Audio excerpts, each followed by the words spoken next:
Hirap daw ang Pasay City Police na makakuha ng testigo kaugnay ng pagkamatay ng 5 dumalo sa isang rave concert party nitong weekend. Sa autopsy ng PNP Crime Laboratory sa bangkay ng isa sa mga nasawi, lumabas na ang cause of death ay heart failure at pagbabago sa organ na posibleng mga epekto raw ng drug overdose. Makibalita tayo kay Trisha Zafra. Malayang nakapagpasok ng mga biniling party drug at ginamit pa raw sa loob mismo ng concert venue. Yan ay pag-amin ng ilang dumalo sa summer concert na idinaos sa Pasay City noong nakaraang Sabado, kung saan 5 ang nawalan ng malay at kalaunay nasawi. Dahil sa impormasyong ito mula sa mga kaibigan umano ng isa sa mga biktima, higit nang tinututukan ng mga otoridad ang anggulong paggamit ng iligal na droga sa pagkamatay ng mga biktima.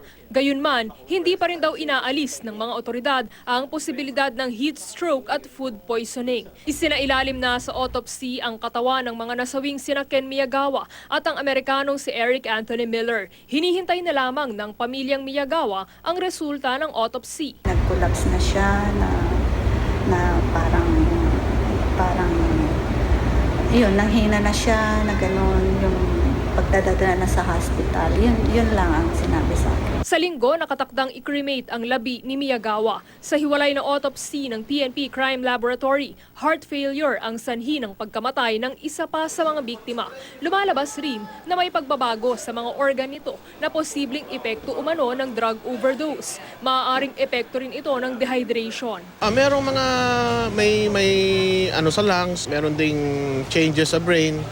Pero kasi yon hindi siya specific kasi kailangan talaga makonduct yung histopathological exam, which is doon makakapagsabi ang doktor yung concrete findings doon. Bumuo na ng grupo ang PNP para imbestigahan ang insidente.